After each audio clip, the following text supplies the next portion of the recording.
The old T-62 tank is headed to Ukraine. Russian forces have paid a heavy toll for their invasion of Ukraine.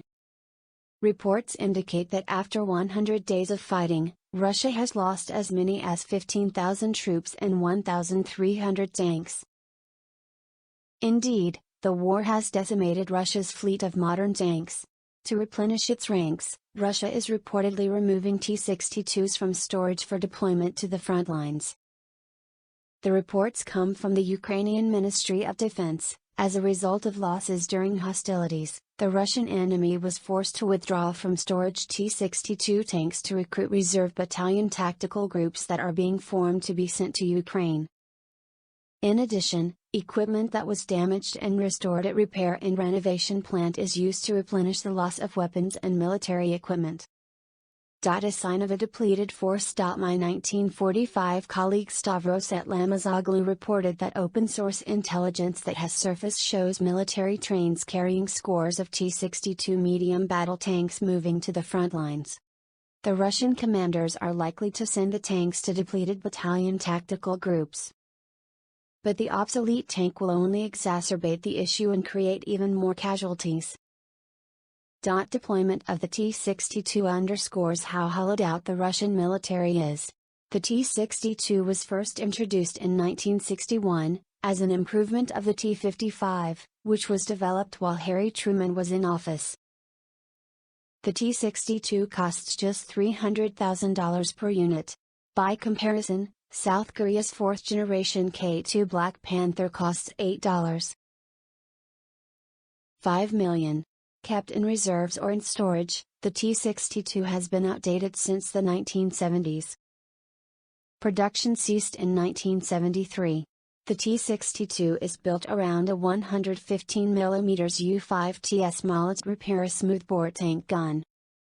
Supplementing the main gun is a 7.62 mm PKT coaxial machine gun and a 12.7 mm DSHK 1939-46 anti-aircraft heavy machine gun.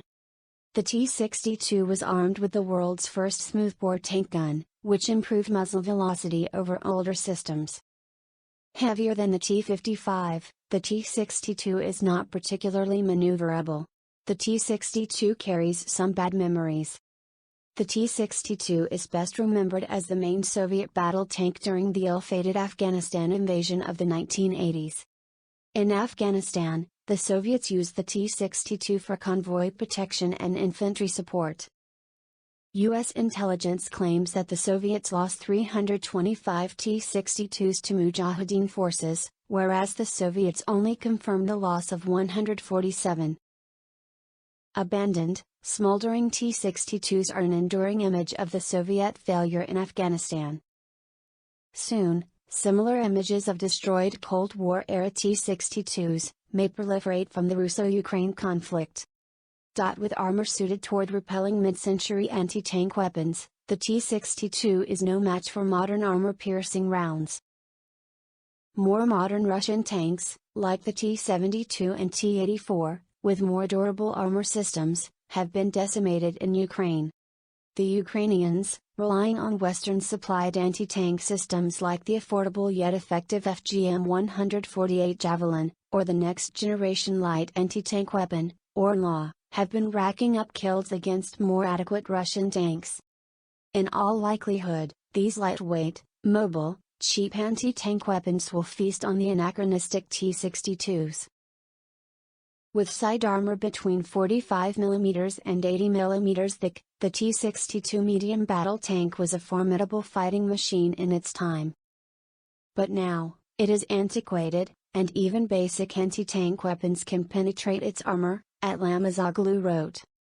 Indeed, these old may compound Russia's problems in the poorly planned Ukrainian invasion. Can Russia's old T-62 find a way to be useful in Ukraine? Defense expert Sebastian Roblin gives us his analysis. As fighting rages on in eastern and southern Ukraine, with new offensives and counter-offensives kicking off weekly, Russia's military is facing a growing tank deficit as it reinforces or reconstitutes decimated units to feed back into the fight. Imagery confirms Russia has lost at least 760 main battle tanks in combat in Ukraine by June 7, the majority relatively modern T-72B3 and T-80 tanks, though the true total is surely higher. A video in May revealed Moscow has begun tapping its inventory of retired T-62 tanks, a type introduced into service in 1961, delivering a trainload into the occupied city of Melitopol in southern Ukraine. The T-62 MS and reactive armor-equipped T-62 MVS were later spotted in the adjacent Kherson Oblast, where Russian troops are on the defensive against Ukrainian forces attempting to liberate a substantial swathe of their country. Another video shows an immobilized T-62 broken down outside of combat. None so far have been confirmed destroyed in action. Soviet smoothbore sensation. The T-62 is something of the middle child of Soviet-era tanks, entering service in between the more successful and ubiquitous T-54 and T-72. Indeed, the design's lumpy turret makes it strongly resemble the preceding T-54, but the longer T-62 can be distinguished by the wider spacing between its 5 road wheels. Modestly better armored than the T-54, the T-62's key innovation was the introduction of a smoothbore U-5TS 115mm gun intended to keep up with improving armor on the M48 and M60 Patton series tanks. At that time, tanks used guns with rifled barrels which could deliver chemical energy shells, known as heat rounds, onto targets more accurately. However, new types of fin-stabilized discarding sabot shells, APFSs, allowed smoothbore guns to achieve greater velocity, accuracy, and penetration, and became more desirable over time as new composite materials rendered cutting-edge tanks far more resistant to heat munitions. The T-62 was still a formidable design in the 1973 Yom Kippur War, where Syrian and Egyptian T-62s with their powerful though slow-firing guns could reliably penetrate Israeli Patton, Centurion and Super Sherman tanks. However, superior Israeli long-distance gunnery and operational acumen resulted in heavy T-62 losses. At the Battle of Chinese Farm, Egypt's 25th Armor Brigade was boxed in on 3 sides by Centurion shot tanks. By the end of the day the brigade had only 10 of its 96 T-62s remaining, having knocked out only 4 Israeli tanks. Syria deployed 5 T-62 brigades for its attack on the Golan Heights but promptly lost 36 tanks to fire from an Israeli tank company, which lost only 3 Centurions. When Israeli forces counterattacked, Syria's T-62-equipped 47th Brigade was overrun by a like-sized force of M51 Sherman tanks, though 2 T-62 brigades did help Syria stabilize a defensive line south of Damascus. Post-war, Israel refurbished and re-equipped many captured T-62s for use under the designation Tehran 6. They concluded the T-62 had better side armor than Western tanks, and its smoothbore gun had superior penetration out to a range of 2.5 kilometers. However, they criticized the T-62's smaller ammunition supply 40 rounds, limited gun depression to 6 degrees, and cramped turret, which not only exhausted crews rapidly but made them more likely to be killed by a penetrating hit. Upgrading the T-62. The Soviet Union built more than 22,000 T-62s through 1975, 5,000 of which were exported abroad and used in several more wars: Israel, Syria, Lebanon 1982, Libya, Chad, Iran, Iraq, 1991 Gulf War, civil wars in Angola, Ethiopia, Libya, and Syria. However, the T-62 was soon displaced by T-72 and T-80 tanks using autoloading 125mm guns that removed the need for a human loader, allowing a reduced crew of 3. Moscow nonetheless primarily used T-62s for its war in Afghanistan, where officially nearly 400 tanks were lost to Taliban guerrillas armed with mines, rocket-propelled grenades and recoilless guns, a total that increases to 1,340 T-62s when including non-combat losses. That attrition led to the T-62M upgrade model reinforced with BDD laminated spaced armor on the turret front, 30mm frontal plate backed up by 4 angled 5mm plates, rubber skirts to protect the tracks, and anti-mine belly armor. dubbed Elijah's eyebrows. The protruding BDD flanges provided protection against heat munitions equivalent to 450 mm RHA, up from 240 mm. Other upgrades included: replacement of 581 horsepower V55 engine with more powerful V55U, 620 horsepower, engine, or the V46-5M, 690 horsepower, diesel engine used on the T-72.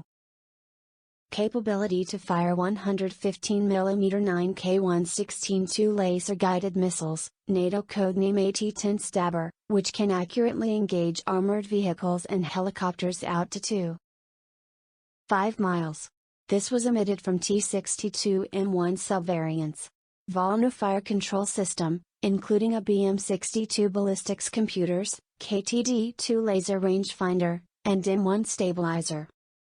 Additional modernized smoke grenade launchers, radios and tracks. There was also the T-62 megavolts subvariant girded with bricks of Contact 1 explosive reactive armor instead of BDD. The bricks. The penetration of heat-type munitions. Russia still used T-62MS extensively in the 2008 Russo-Georgia War, before finally retiring the type in 2013. Though hundreds of T-62MS were subsequently refurbished and sold to Syria for use in its civil war. Do T-62MS stand a chance in Ukraine? It's undoubtedly a bad sign for Russia that it's compelled to dip into inventory of retired tanks rather than use better armored T-72s and T-80s. Moreover, the requirement for a fourth crew member, loader, doesn't fit with Russia's existing training and manning structures.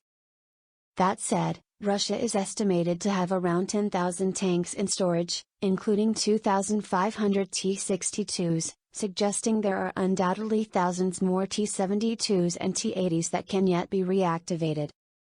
Likely, though, many were in too poor of a condition to be refurbished and deployed as quickly as the T-62MS dispatched to Ukraine, which seem likely to be shunted to second-rate pro-Russian separatist forces. In a head-to-head fight against Ukrainian tanks, primarily T-64s, but also T-72s and T-80s, T-62MS will be at a grave disadvantage due to inferior sensors, fire control, armor and armor penetration. But tank-on-tank battles remain relatively rare in Ukraine, and T-62s remains perfectly capable of lobbing 115mm shells downrange to blast infantry, fortifications and lighter armored vehicles. In a support role, the armor upgrades may give T-62MS a chance of surviving frontal armor hits from lighter and older anti-tank weapons used by Ukrainian infantry, including M72A2 LA, RPG-7, AT-4 and Carl Gustaf anti-tank weapons, and dated but still widespread SBG-9 recoilless guns and Mount 12 Rapira anti-tank guns. T-62MS dispatched to Ukraine have also been spotted with improvised cage armor over the turret, derisively dubbed cope cages on social media, as they are unlikely to protect against powerful anti-tank weapons like the Javelin or Stugna-P missiles. However, cage armor should help against anti-tank grenades dropped by civilian-style drones, a popular Ukrainian tactic which has had surprising success, and possibly degrade lighter anti-tank weapons.